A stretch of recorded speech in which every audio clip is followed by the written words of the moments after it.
se isolou na liderança do Campeonato Brasileiro. O Galo entrou em campo novamente com um time bastante mudado. Foram 13 desfalques entre jogadores suspensos, lesionados e infectados com a Covid-19. Sem o argentino Jorge Sampaoli, a equipe foi comandada de novo pelo técnico da equipe de transição, Leandro Zago. O jogo foi marcado pela homenagem do Galo ao craque Diego Maradona. O Atlético utilizou o nome do ex-jogador na camisa 10, que foi usada por Matias Aracho, representante da Argentina no elenco alvinegro, que normalmente veste a número 15. Com bola rolando, Savarino foi o nome do jogo. O venezuelano, que fez tratamento intensivo nos últimos dias para se recuperar das dores na coxa esquerda, abriu o placar para o Galo aos 16 minutos do primeiro tempo. No início da etapa final, Savarino fez o cruzamento para o segundo gol, marcado por Eduardo Sacha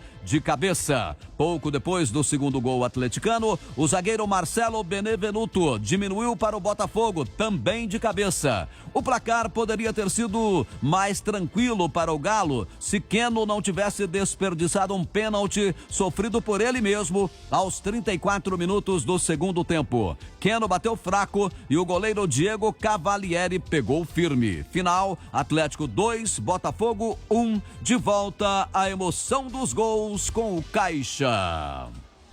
Mário Henrique. O Natan domina pela via direita de novo. A bola para Bueno. Bueno dominando, entrega ali na frente. Boa bola para Sacha. Escapuliu do Sacha. Tocou pro Keno na esquerda. Cruzou na boca do gol. A bola vai entrando. Caixa! Savarino! Gol!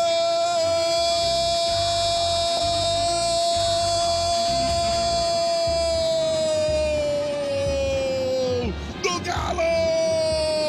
Savarino! 16 minutos da etapa inicial do jogo. Aos 16 minutos é o primeiro gol do Galo. Savarino, trabalho lindo lá na esquerda. A boa enfiada de bola pro Bueno. Passou pelo Sacha. Abertura pro Keno na ponta esquerda. Cruzamento no capricho, na primeira bobeira, na primeira brecha que deu o Botafogo. O Galo foi lá e creu. O Natan mete a bola pra Zarate. O Zarate dominou. Abriu o clarão. Tem o Savarino na direita. A bola pra ele. Cruzou. Sacha. Caixa! Caixa! Gol! Do Galo! É Sacha, é Caixa, é Caixa, é Sacha no fundo do barbante, abriu o clarão lá na direita, o cruzamento no capricho do Savarino, ele veio voando, Sacha de cuca legal, para meter pro fundo do barbante, inapelável pro Cavalieri, ele entrou no canto direito, vai pro fundo do barbante, é Sacha, é Caixa, é Caixa, é Sacha, o Sacha tá gostando de fazer gol. 2 para o Atlético, 0 para o Botafogo. Vem pro jogo Honda, o 4 da equipe do Botafogo. Olha a bola na área, cabeçada pro gol. Caixa! Gol do Botafogo! E foi ele, Benevenuto, zagueirão, subiu mais alto que todo mundo, testou pro fundo do barbante, diminui o Botafogo no Mineirão, 2 para o Atlético, 1 para o Botafogo, Rezende. É o cruzamento, Mário. Com a vitória de ontem, o Atlético chegou aos 42 pontos, 3 à frente do Flamengo, que ainda vai jogar nessa rodada. O Galo ainda foi beneficiado com o empate do São Paulo diante do Ceará por 1-1 no Castelão, em Fortaleza, em duelo atrasado da rodada 16. Com isso, o São Paulo continua na terceira posição com 38 pontos, mas segue com 3 partidas atrasadas em relação ao Galo. O Internacional, com 36 pontos, completa o G4. Já o Botafogo ampliou o jejum de vitórias para 9 jogos e segue afundado na zona de rebaixamento com apenas 20 pontos na vice-lanterna, à frente só do Goiás, que tem 15 pontos. E Johan, um dos destaques da partida de ontem, foi elogiado pelo técnico interino Leandro Zago. O jogador comemorou a boa atuação. A gente fica feliz de receber elogio. Toda pessoa que recebe um elogio sente gratificado por ter desempenhado um bom papel e eu fiquei muito feliz, lógico, o Bueno também. Mas como eu falei antes, eu acho que a gente fica mais feliz pelo desempenho geral, pela vitória e pelos 3 pontos. Antes do jogo, a gente conversou e a gente sabia que era um jogo atípico pela função que eu iria fazer, que o Natan iria fazer, e que a gente ia ter que estar muito concentrado para, com a bola, desempenhar um bom papel e na marcação conseguir suportar bem os ataques do Botafogo. E a gente conseguiu fazer isso, conseguiu neutralizar e fazer um bom jogo e conseguir essa vitória importante para a gente. Johan também revelou como o grupo conviveu com a notícia de tantos contaminados pelo Covid-19 dentro do clube nos últimos dias. Então, é complicado, a gente vinha se livrando desse surto aqui dentro do clube e acabou acontecendo. A gente sabia que uma hora ou outra a gente ia passar por isso, como todos os outros clubes do Brasil passaram. E sim, a gente ficou assustado, até ficava meio que com medo de estar infectado, não sabia. Eu acho que no primeiro jogo contra o Atlético isso atrapalhou um pouco psicologicamente, a gente não estava tão preparado, mas depois a gente conseguiu fazer bons jogos contra o Ceará e ontem contra o Botafogo e desempenhamos um bom papel e a gente sai disso mais fortalecido, mais forte para continuar nossa caminhada em busca do título. Agora, o que disse então de mais importante o técnico interino Leandro Zago. A gente construiu até assim, se a gente for observar o jogo, né, a gente poderia até ter uma vantagem um pouco maior no placar. Acho que uma coisa que fez o jogo ficar muito apertado em relação ao placar foi a gente ter sofrido um gol muito rápido logo que a gente fez o segundo gol. Talvez ali era um momento da gente desacelerar um pouco o jogo, para o Botafogo poder assimilar o gol. Emocionalmente eles reagiram muito rápido e voltaram para o jogo. Então a gente conseguiu construir. Acredito que a gente teve, em boa parte do jogo, aí, com exceção da fase final ali do jogo, muito mais controle do jogo com bola. A gente conseguiu se associar mais nos passes, jogar um pouco mais curto, trazer o Botafogo para onde a gente queria trazer, para poder deixar os nossos jogadores livres onde a gente também queria que eles recebessem, principalmente na última linha, né, os jogadores por fora, para criar 1 contra 1 e assim a gente conseguiu fazer os 2 gols, né, nós conseguimos trazer o Botafogo para dentro e criar a situação por fora, para eles terem vantagem. Então eu acredito que foi isso, emocionalmente a equipe estava muito bem para o jogo. Ela entrou para fazer um jogo de uma equipe que busca título. A gente conversou sobre isso. Passou um pouco daquele momento da gente falar sobre superação, sobre dificuldade. E a ideia foi mudar esse discurso, né? Porque também já tinha que ter sido assimilado. Em Fortaleza a gente já conseguiu estar muito melhor sobre isso. A gente já estava pensando de novo, focado totalmente no título, sabendo quanto que valia essa partida.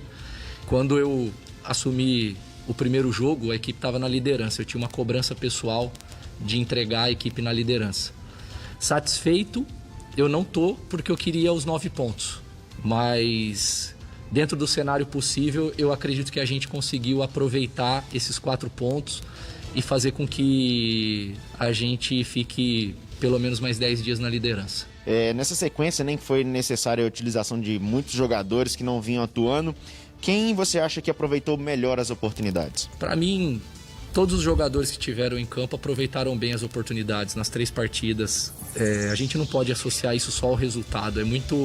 Para nós profissionais, é muito pobre a análise. Eu sei que a massa às vezes gosta mais da atuação de um, de outro. Isso é normal, isso vai acontecer, vai ter uma relação mais afetiva com um, né? Gostar mais de um atleta do que outro. Mas nós temos que fazer uma avaliação muito mais crítica, pontual, né, em cima de números. E eu vejo que esses 3 jogos, eles foram importantes para mostrar algumas coisas que têm relação com a instituição, com o Clube Atlético Mineiro. Por exemplo, a força que a instituição tem. No momento em que foi preciso, mobilizou-se muitos atletas das categorias de base. Alguns ficaram como suplentes e acabaram não tendo minutos em campo, mas alguns entraram e jogaram. E jogaram e deram conta. Nenhum deles se mostrou despreparado para o desafio. Podem não ter sido grandes destaques, mas mostraram que, no mínimo, eles já estão no nível para poder ter desempenho como jovens que precisam de tempo ainda para amadurecer. Mas mostraram que eles terão chance e que eles foram bem desenvolvidos. E eu, que participei, né, de um processo com vários desses jogadores, eu tenho aqui nas últimas convocações 10, 11 jogadores que trabalharam comigo nesse processo de formação. Convivo há 3 anos praticamente com muitos profissionais e eu queria deixar um recado aqui para a massa que tem muita gente competente trabalhando com esses jogadores na formação, em todos os níveis, as comissões técnicas, os profissionais de suporte de todas as áreas, fisiologia, nutrição, psicologia, pedagogia, todas as áreas, para que esses meninos possam, nesse momento, fazer esse processo de transição muito mais forte. E eu vejo que o Thalisson talvez foi o que teve mais minutos, ele e o Caleb, né? São 2 jogadores nascidos em 2000 com 20 anos e que se mostraram muito preparados para talvez não nesse momento assumir, porque hoje nós elevamos muito o nível da equipe. A equipe do Galo hoje é uma equipe que é líder do Campeonato Brasileiro da Série A. Mas talvez em algum tempo, com desenvolvimento, com maturação, né, ganhando maturidade, se desenvolvendo tecnicamente algumas coisas, são 2 e eu posso garantir que tem muito mais atletas com grande potencial que virão nessa sequência, graças a esses profissionais que trabalham dia a dia ali na cidade do Galo, que ficam por trás, né, das câmeras, não aparecem tanto, mas que são muito dedicados ao que eles fazem. Leandro Zago, técnico, digamos assim, interino do Atlético. Júnior Brasil, comentarista Itatiaia. Quando o Keno perdeu um pênalti. E aí? Deu pra respirar, ficou preocupado? Deu pra preocupar, sim. Grande abraço, show de bola pra você, amigos e amigas. O Atlético, naquele momento, quando perde um pênalti, ele acabou dificultando pra ele mesmo, né? Não era pra perder. O Keno é um cara que tem sido importante, inclusive jogou muita bola. Savarino, Sacha, Johan, o Caleb aí que foi elogiado. É uma boa fala do Zago, gostei, mas foi preocupante sim naquele momento. Só que o Atlético encontrou o adversário ideal para essa dificuldade que a equipe enfrentou, a ausência de jogadores importantes, e o Atlético mais uma vez mostrou força e principalmente esses homens da frente estão muito bem. Muito bem, então mais Galo com o repórter Cláudio Rezende. É você, Rezende. Bom dia, show de bola, Milton Naves, Júnior Brasil. E já teve treinamento agora pela manhã na cidade do Galo, reapresentação do elenco com a principal novidade, a volta da comissão técnica de Jorge Sampaoli.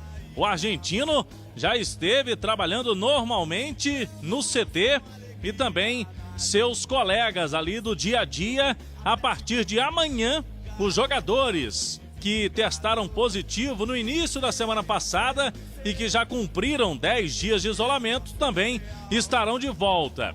À exceção do zagueiro Gabriel, que apresentou alguns sintomas da Covid-19, por conta disso vai ter que esperar um pouquinho mais, alguns dias, para ser totalmente liberado. Quem fala sobre esse assunto, o retorno, esta primeira leva de atletas que estão retornando e principalmente a comissão técnica às atividades, Dr. Rodrigo Lasmar, que é o chefe do departamento médico do Atlético. Vamos ouvi-lo. Bom, hoje então tivemos o primeiro grupo retornando. O trabalho está sendo feito respeitando, claro, o tempo de inatividade de todos, né? Então vamos lembrar que ficaram aí 10 dias em casa, isolados. Então está sendo feita uma bateria de exames do que vem sendo feito antes da liberação do atleta, para que ele volte. E nós continuamos recomendando as medidas de uso de máscaras, o uso do álcool em gel, porque ainda muita coisa a gente ainda não sabe sobre essa doença. Então existem aí dúvidas sobre a possibilidade de uma reinfecção, isso ainda é um pouco controverso, mas de qualquer maneira nós enfatizamos todas essas medidas, todos usando máscaras, usando o distanciamento, o álcool em gel, que são medidas protetivas, e essas são as medidas que vão nos proteger e evitar que tenhamos novos casos. Dr. Rodrigo Lasmar falou em entrevista à TV Galo agora pela manhã. A partir desta sexta-feira, podemos dizer que estarão de volta aos treinos os seguintes jogadores: Guga, Hever, goleiro Vitor, Alan e o chileno Vargas.